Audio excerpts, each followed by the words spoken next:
Good morning to all of you. हमने पाठ एक कहानी चित्रपाठ वह खत्म किया। 3 कहानी मैंने आपको समझाई, उसके ऊपर से प्रश्न दिए, प्रश्न के उत्तर भी हमने लिखे। चौथी जो कहानी है वह मैं आपको आज वर्कशीट में चित्र के साथ देती हूँ, उसके प्रश्न के उत्तर आपको खुद लिखने हैं। आज हम व्याकरण स्टार्ट करते हैं। व्याकरण में हमारा पहला टॉपिक है संज्ञा। संज्ञा यानी क्या है? तो संज्ञा यानी नाम। उसकी परिभाषा क्या है? तो जो शब्द किसी व्यक्ति, वस्तु, स्थान, जगह, भाव, गुण आदि का नाम सूचित करता है उसे हम संज्ञा कहते हैं। यहाँ पे हमें संज्ञा की परिभाषा लिखती है कि जो शब्द किसी वस्तु, किसी व्यक्ति, वस्तु, स्थान, जाति, गुण, भाव आदि का नाम सूचित करता है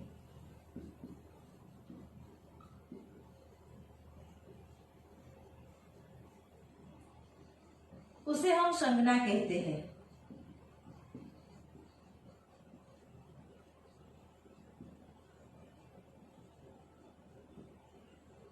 संज्ञा कहते हैं।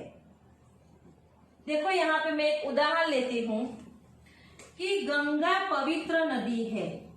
गंगा पवित्र नदी है। देखो नाम कौन कौन से है? तो गंगा और नदी। यहाँ पे गंगा और नदी नाम है तो वह संज्ञा कहलाएंगे। दूसरा उदाहरण लेती हूं कि ज्ञानेश्वर के पास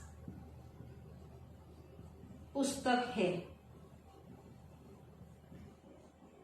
ज्ञानेश्वर के पास पुस्तक है। तो यहाँ पे कौन कौन से संज्ञा है? तो ज्ञानेश्वर और पुस्तक। समझ में आया बच्चों संज्ञा किसे कहते हैं? आगे देखते हैं कि संज्ञा के 3 भेद है। संज्ञा के कितने भेद है? 3 भेद है। कौन कौन से? तो संज्ञा के 3 भेद है। व्यक्तिवाचक संज्ञा, जातिवाचक संज्ञा और भाववाचक संज्ञा। वैसे तो संज्ञा के 5 भेद है। व्यक्तिवाचक, जातिवाचक, भाववाचक, द्रव्यवाचक और समूहवाचक।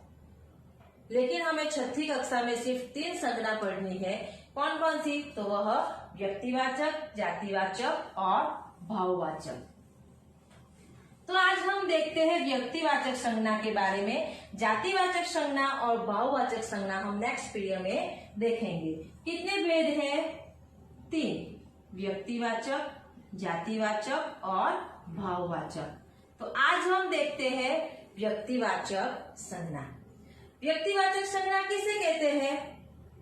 कि जिस संज्ञा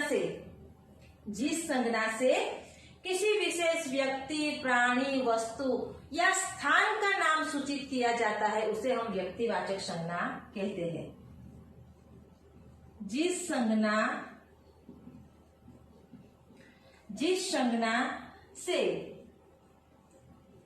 किसी विशेष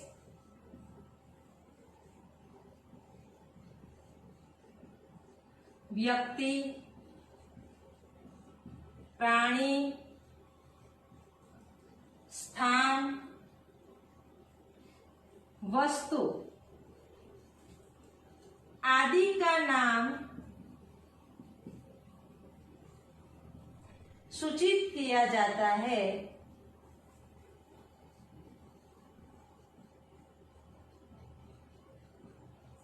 उसे हम व्यक्तिवाचक संज्ञा कहते हैं। व्यक्तिवाचक संज्ञा कहते हैं। देखो व्यक्तिवाचक यानी नाम पे से ही हमें पता चलता है कि उसमें व्यक्ति, प्राणी, स्थान और वस्तु। व्यक्ति तो कोई व्यक्ति का नाम होता है, प्राणी का नाम होता है, स्थान यानी जगह का नाम होता है, वस्तु यानी कलम, पेंसिल, रबर, तो इसका नाम होता है। तो जो वाक्य में ये चारों में से जिसका भी नाम होता है उसे हम व्यक्तिवाचक संज्ञा कहते हैं। थोड़े बहुत उदाहरण हम देखते हैं कि हम गांधी जी को, थोड़े बहुत उदाहरण देखते हैं। हम गांधी जी को बापू कहते हैं। हम गांधी जी को बापू कहते हैं। देखो बच्चों, यहाँ पे नाम कौन सा है? तो गांधी जी। व्यक्ति का नाम आता है तो हम गांधी जी को बापू कहते हैं। तो गांधी जी क्या हुआ? व्यक्तिवाचक संज्ञा। दूसरा उदाहरण लेते हैं कि हमने हिंदी में बातचीत की। हमने हिंदी में बातचीत की। देखो यहाँ पे नाम क्या है?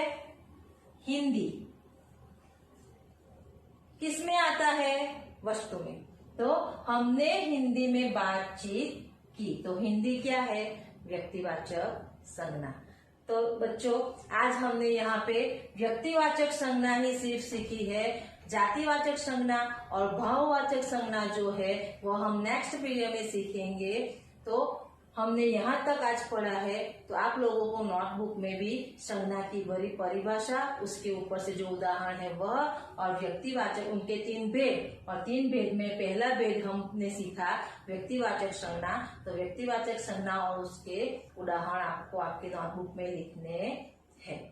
जब हमारा ये संज्ञा वाला टॉपिक खत्म हो जाएगा तो लास्ट में आपको मैं होमवर्क दूंगी, थोड़े बहुत से वाक्य दूंगी और वाक्य में से आपको संज्ञा ढूंढनी है। समझ में आया बच्चों?